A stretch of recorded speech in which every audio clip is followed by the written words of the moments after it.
Hi friends, we are here to review the finale of The Real Housewives of Miami. It is obviously very clear that I stopped doing videos maybe like around a month ago, but I kind of said the same thing for Beverly Hills. I just kind of felt like the season was not trucking along. Like the stories were not storying, and I just didn't have too much to say. There would sometimes be episodes where I had like one or two things to say, but it's just not worth me doing a whole get up and making a video. So I told myself that I would, upon a bunch of debate, 'cause there were days where I like wanted to make myself do it, but I just could not. So I told myself that I will wait until the end, see how things wrapped up, and do a summary of the last whatever that fell into the finale. Honestly, the finale was really good. It gave way more than the last couple episodes. The trip was okay, but that was mostly the boat. We were on the boat for about 3 episodes.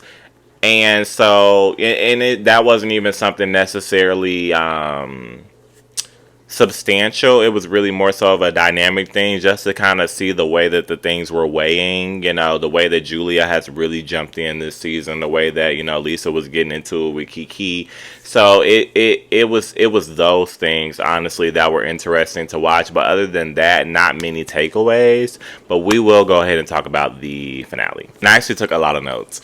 So, we start off with Larsa and Marcus. Lord knows, everybody knows, the world knows, I just do not care about this storyline or situation. But they're about to do their podcast, and she's just letting him know, last time she was with the group, Julia and Kiki were interrogating her a lot because, the news had dropped via TMZ, I believe, that Michael Jordan, Marcus Jordan's father, did not approve of their relationship. Big shocker.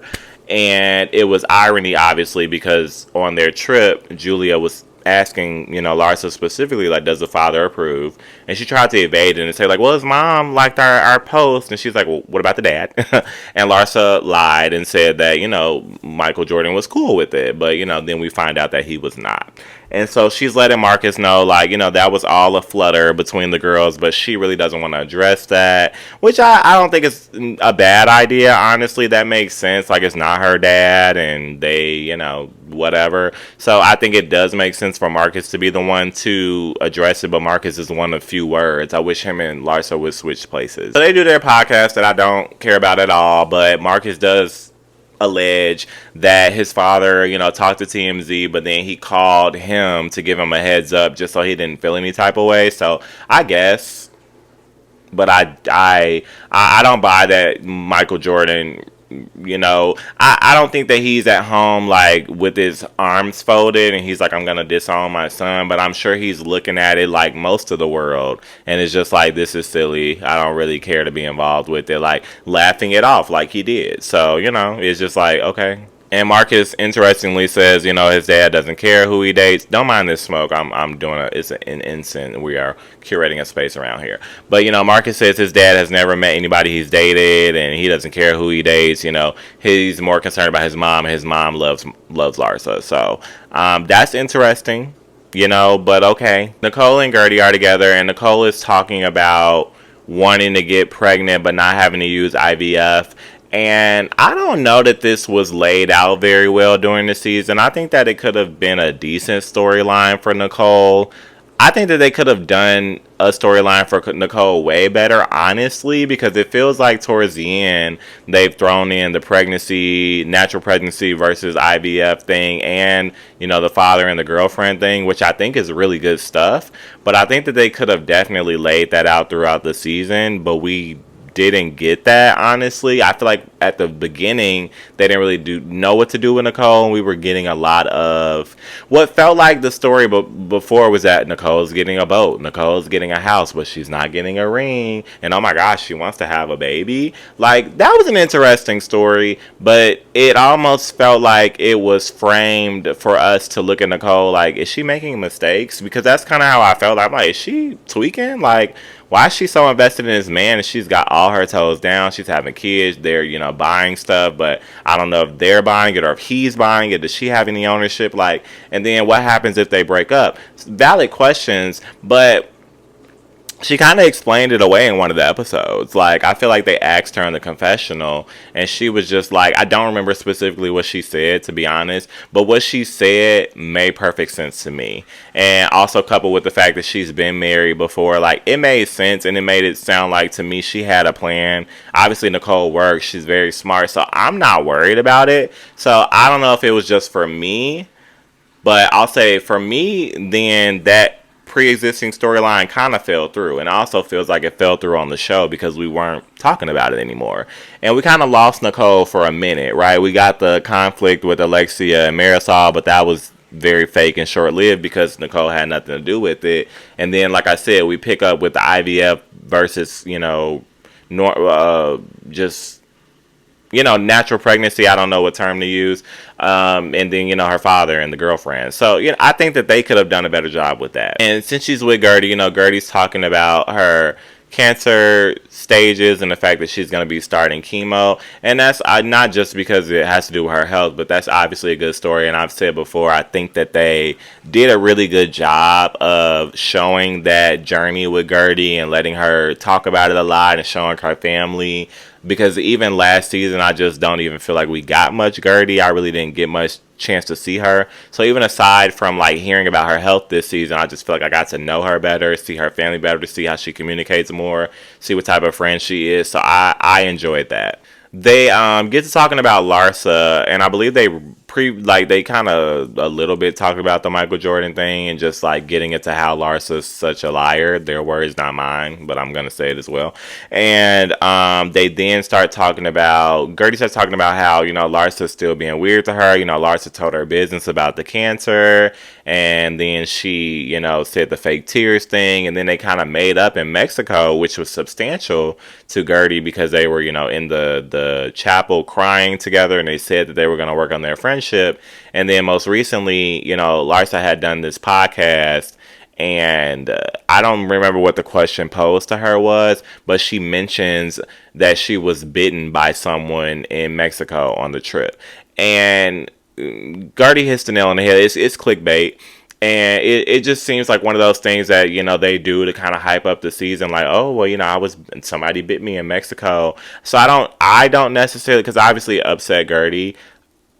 I can understand it upsetting her. And I also think, just like Alexia said at the end of the episode, obviously Gertie's going through a hard time. So her emotions are heightened, and she's going to take things differently. And you should be there for her and understand that, as I would. But if I have to say for me, outside of that situation, obviously Gertie's situation, I don't know that I would feel personally targeted by that. I would probably see it as annoying because I would wonder, because LARSA seems to be a calculated person. So I would wonder if LARSA is saying it with an ulterior motive she's saying it with an ulterior motive, period. But I would wonder if her ulterior motive is to imply that I did something to her, like, because she really wants to make that a thing, or if she's implying that something happened to her to hype it up for the show, for entertainment. You know what I mean? So I probably would have that question as well because it's LARSA, but I don't know that it would upset me as much. Because, LARSA naturally upsets me, so I don't know that I would let the radar just move. Like, I just be here upset, like irritated with LARSA. We move on to Alexia's story of like rushing to move out. And she's like, we had to hurry up and pick a place because we didn't have much time, da-da-da. And she's like, it's not a financial thing. It's not a financial thing. I wish that we had somebody that was going to ask Alexia more questions about what's going on in your marriage and like what's going on with your finances, because there's obviously something there, and it feels like we're just getting breadcrumbs, right? We got it for like 2 episodes of Adriana trying to get it out and trying to do it by way of that the girl Anna. So she tried, but it really fell through, and then they became friends with Adriana. But we're gonna get there. I do like Alexia's, I don't think I have any notes on this, but I do like Alexia's storyline of, or I will say personal story. I don't mean storyline in a negative way, but like her story, her personal story of like Frankie finding independence. I've always thought that was so interesting. Like, I've been invested in that from day one, and it put a smile on my face to see him like get out of the Uber at the end of the episode. So that part I liked, but I wish that we talked more about like what was really going on with her situation. For her to like up and rush and move, and us not to like really dig into that, is really peculiar. And then that stuff like with her husband that was happening early on in the season for that to just drop out of nowhere is really peculiar. We get Lisa's mom and aunt in town, and I was actually very fascinated by learning about her mom, that she, was coming from Jamaica and then they moved to Canada. Like, I was really enjoying that. And I'm like, wow, I wish that we got to see more of Lisa's family. I understand they live in another country, and they only see each other a few times a year, but it would be great to be able to get a little bit more of that, or even if just to learn more about Lisa. Like, that just, even though it was about her family members, it just like humanized her so much, because she's been so annoying all season, and I really liked Lisa last season, so I think that's what made it even more annoying. I'm like, oh, you're being so irritating and not very self-aware, but she feels a lot more grounded around family. I do understand, though, I believe it was last episode, and this was something that I would have talked about, where she explained, when she moved out young and she moved in with a boyfriend, and then from there she moved in with another boyfriend, so she's always been kind of codependent, and I think that adds color to Lisa and explains why she is the way she is, and you can give her some grace for that because it makes sense. So I'm happy that we got to learn that. I would just like to learn more about Lisa, and I think it was interesting to learn, that Lenny and his family were never kind and accepting to Lisa's family. Like, that's very interesting. I don't know if we can go forward and learn more about that, because she's in a new relationship, and I don't know if that'll be the topic. But we also know that they did this settlement agreement, and that was curious to me too. I'm like, wow, because I did divorce. Well, I did family law before, so I've done divorces, and it's the same thing. Like, you do the marital settlement agreement, you do an agreement for the children, and then you do the finances. But typically the way that we did it was that the finances would go first, and those go as a part of the marital settlement agreement. So it's weird that they kind of separated it into a three. And I'm like, why would you do the divorce before handling the finances? But then I'm thinking, like, maybe they got a bifurcated divorce, kind of like Kanye and Kim did. Like, we're beefing too much. Can you just say we're divorced and we'll handle the rest later? So I don't know. They've got that. And it's peculiar to me that in that agreement, a judge signed off on him building her a house. I think that's crazy. Or that you even agree to that. Like, when I sign that paper, I want to be done. I don't want to continue. How long does it take to build a house? But, I mean, it made it more comforting to me to learn that, they picked a blueprint and agreed on one, and it turned out to be Jody's. That was cool. And that was a cool personal story. But then we learned that he's contesting that. So that was already too good to be true. So I just think that was insane. So I guess we will be talking about Lenny next season. It seems like Julia is back to her two original storylines. I'm jumping the gun on one of them, but now that Martina is healthy again, they want to adopt again, and Julia said again, like she was saying last season, that she wanted to spend more time at the farm. And I don't think she really talked much about that this season, but we did see her at the farm a lot, so I'm fine with that tying into the story. But I'm like, we're back where we started with Julia, which I'm not necessarily mad at. I feel like last season it was very clear who Julia was, like what she wanted, but we didn't really get to see her character. This season we got to see a lot of her character, and now they're tying the two together, and I guess that I'm fine with that. I think Julia seems to be somebody that's very established at where she is in life, but she's just kind of moving things around. I think that's an interesting story, so I'm fine with that. She was extremely messy this season though, and I don't say that to be negative. I actually quite enjoyed it, and probably because A, you wouldn't expect it from Julia, and B, because nobody else was doing it. But you also have to consider, like, she's friends with Adriana, and people wonder, like, how could they be friends? Because they're both messy, and I live for it. Oh, I guess we did get the tag on, too, that she, like, in order to keep the farm, Martina told her that it had to be, it had to make money. But, I mean, how much can you hear about that? We get it. I don't know. We learned that Adriana's having a party to, I guess, premiere her new song, which was really good. I've already said I liked how they do the storyline with Adriana and her music. I think we could get more. I guess Adriana is technically a friend of the show, so that is a lot just for a friend. But, if we could get more personal, then cool. Or if we're just going to have her be messy, then cool. But if we're going to give her a storyline, I think it could have been better than just the music thing, in and out. And if we weren't, or we could have just not gave her a storyline and just let her be messy and let her really dive in like she did last season. So I feel like it was kind of missing on points there with Adriana. Something that's really, like, burned my toast is the fact that out of nowhere, Alexia and Adriana are so amicable, and then Marisol and Adriana are so amicable. And even in this scene, Marisol's calling Adriana to like tell her congratulations. She's talking about I love you, and she says, you know, I've known her for a long time, and she's an MFer, but deep down I love her. And I'm just like, where do you extend this grace though? Like, this is obviously grace. Like, it has to just be grace because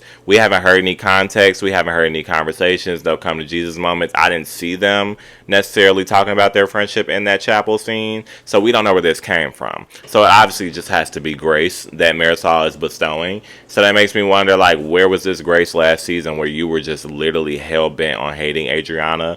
Granted, we did get a clip to the reunion. It looks like they're probably back at it. But still, like, it really just bothered me this whole season to kind of see Alexia and Marisol knowingly, like, the way that they treated Adriana last season. And Adriana was involved. I'm not acting like she's a victim.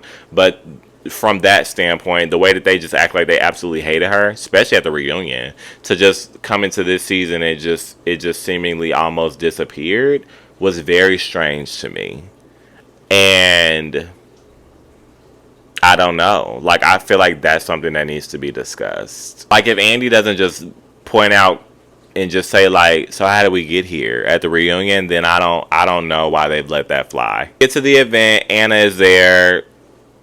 Nothing there, fell flat, don't understand it, but okay. Alexia, I think somebody asked Alexia where was her husband, and she was like, you know, I'm not gonna bring my husband because nobody else did. But then come to find out, you know, Gertie's husband was there, and somebody else was there, another man was there, but I'm like, okay, I don't know. But then, you know, Larsa gets talking about how Marcus didn't come, and then she mentions, with an ulterior motive, like she always does, she mentions, you know, that Kiki had so many questions about Marcus, and she feels like she answered them. And Julia's like, well, girl, we just want you to, like, share. And, you know, Larsa's like, well, I share a lot. And Julia didn't really jump into it. Like, she did kind of jump back and ask her again, kind of nail down, like, okay, so does Michael Jordan like you or not, right? And then Larsa gets very defensive, and she's like, well, we're grown, like, do you get permission from parents before you date? Saying a lot of stupid Larsa stuff. And then it comes to a point where she says if Michael Jordan didn't want them to be together, then she wouldn't be with him. So I'm like, okay, girl, now we're just kind of saying anything, so let's just leave it alone. And we very much so do. So we don't get any resolve on that, but I think the through line here is that Larsa's a liar. So I mean, we get it. The ladies then get to, like, having a conversation about how they got to bond this year. It was, you know, a lot of Nicole mostly, and I get that because a lot of people were at Nicole last season if they weren't at Adriana, or they were at both. So, I mean, it's nice to hear her say that they bonded this season, you know, but then that leads Gertie to, and I'm going to talk about that, but that leads Gertie to saying, you know, yeah, and I felt like me and Larsa bonded in Mexico, but then, you know, Larsa did this podcast. And they just start this yelling match, and it's just not going anywhere. I mean, I like it because it's dialogue, similarly to the first, well, all the conflicts that they've had this season. Like, it always gives dialogue just because Larsa's going to always continue to put her foot more in her mouth. So you're going to hear a lot of stuff that's going to really shift the conversation, and you know it's going to shift the relationship. So, boom, dynamics. And then Gertie is just very good with her words, in my opinion, and she's very good at articulating herself, and she's very clear, and you always know what her point is, and she sticks to her point. So that's always fun to watch as well, because you know that she means it. So I enjoyed that interaction. But it's just like, you can tell that Larsa lacks extreme self-awareness. Like I said, foot in her mouth. She even says, like, Gertie, like, she's in her confessional, and she's like, Gertie just finds ways to be mad at me. And I feel like people that make blanketed statements like that lack the most self-awareness in the world. Like, I feel like that's just the, like, slogan for that group of people. But she then puts her foot in her mouth, and she's like, Gertie, you should be worried about your health. And it's like, I don't even know how Gertie comes back from that in these types of dialogues with Larsa. Like, I have to commend her. I really do. But they're obviously getting heated. And then something else that I really enjoy, Russell comes up, and he's like, Gertie, why are you doing this? Larsa's like, get your wife, and he's like, be respectful. And I'm like, oh my god, Russell has a voice. Russell has emotions. Russell has a tone. Like, I'm like, oh, like, okay, like, wow. And in the midst of this, I don't even know where Lisa came from, but Lisa comes up to defend Larsa, and she's like, it was just a joke. And I'm like, of course Lisa would mess this up. Girl, Lisa, shut up. It becomes this whole chaos. Russell is pissed. I'm like, oh my god, Russell is emoting. Like, this is the most emoting I've ever seen him do. And Lisa is chasing Gertie out of the event. Gertie's frustrated. Nicole was like, girl, give her a minute, give her a minute. Like, I'm like, this is the best TV. Like, where has this been all season? Like, not only is it just drama and they're running around there screaming, but there's things happening. Like, there's a story being told here. Like, I'm engaged, I'm following this, and Russell has a voice. But in like all reality, it was nice to see, like, obviously I don't read it very well, but now I know. Obviously, the dynamic between Russell and Gertie is that he's much more protective over her than you would think, and he obviously doesn't like to see her, like he said, like, you can't do this in front of me. Like, he obviously doesn't like to see her getting upset and stuff in front of him and doing this craziness with the group. And so I enjoyed seeing that, and I enjoyed him being protective when Larsa was like, get your wife, and being disrespectful. I enjoyed seeing him speak up about that. And it had to have been, especially because Gertie like took her wig off and revealed that she had cut her hair because of the chemo. That had to be upsetting for him, because that is something that's really affecting his family, and it's really kind of looking like Gertie, having to get out of character with these ladies, because she's just at this emotional, crazy place, and she's talking to somebody like Larsa who's gonna drive you up a wall. So that has to be frustrating for him. So I understood. And then after that, which was, golden TV, we get the two delusionals, Lisa and Larsa, talking to each other like, I always support you, I'll always have your back, and I promise, you're my friend. If you're wrong, I'll tell you you're wrong. And it's like, y'all don't even know when y'all are wrong. So, like, the blind leading the blind. But okay, girl. But yeah, I enjoyed this episode way more than I've enjoyed the last several. I definitely think that I'm not going to say that this was a bad season. I think what it was that last season was just so good. Like, there was just so much to follow, so much story, so much to learn. And maybe that's attributed to the fact that that was the first season that I watched. But still, like, I feel like each season should be like that. Like, you should be able to walk away with something. And I feel like we had so much to walk away with after last season, especially as it pertains to dynamics. And so, and as I'm saying that, and I'm thinking it now, we come into this season, and you can't necessarily say that the dynamic shook up. It seemed like everybody was just on safe, right? And you would think that the dynamics switched up, because you could think of like, Alexia got cool with Julia, and Marisol and Alexia, forgave Adriana, but none of that had context. Like, we don't even really know where that stuff came from. At the end of the day, what happened was Marisol and Alexia saw how terrible last season went for them, and they were playing it safe this season. That's what I think. So it wasn't even an intentional thing, and it wasn't like a natural thing for the dynamics to switch up for something for me to invest in. And it wasn't a great follow-up from last season, because it's just them playing it safe. They're not really being real. And also, I almost kind of wonder, like, did they get cool with Adriana and maybe have a talk with her, like, hey, girl, can you drop the thing of bringing Anna around and trying to bring our tea out? Like, it just feels like they all kind of just were like, no problem. Like, even Adriana, honestly, like, Julia really took the reins this season. Like, Adriana really wasn't giving anything. Like, when she did the Anna stuff, it was messy, of course, but that's the character that we know Adriana to be. Like, that's her work. If she's going to work, that's what she's going to do. So I was enjoying her working. And then when she was not working, I was not enjoying her not working. Other than that, I mean, like they said, like, I do think that, and I said a similar thing in Beverly Hills, my Beverly Hills recap, I think that this was a season where most of the ladies were playing it safe, and they had an opportunity to just kind of maneuver amongst the group. But I mean, I think you would still get something from that. Like, if you get like a soft year, like this is your soft year, there still has to be something. And I think that they, at the very least, I think that they had a lot of potential in their individual storylines. I just don't think that they were done well. But I think that there was potential there in the storylines. I will say that. I'm not going to say they didn't have any story. But in terms of the dynamics, I think the ball was definitely dropped there because nobody was really naturally interacting with each other this season. In my opinion, I didn't see any real, to me. I think Kiki did amazing all season. And Julia, I liked.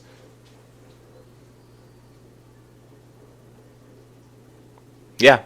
So I mean, I am I think I because they did have story, I am interested to watch the reunion and see what type of, conversation start and maybe how dynamics may have shifted again because again there was story, so there's something to attach to and give an opinion to. So, we'll see if anything else occurred. But, other than that, I will see y'all in the next one.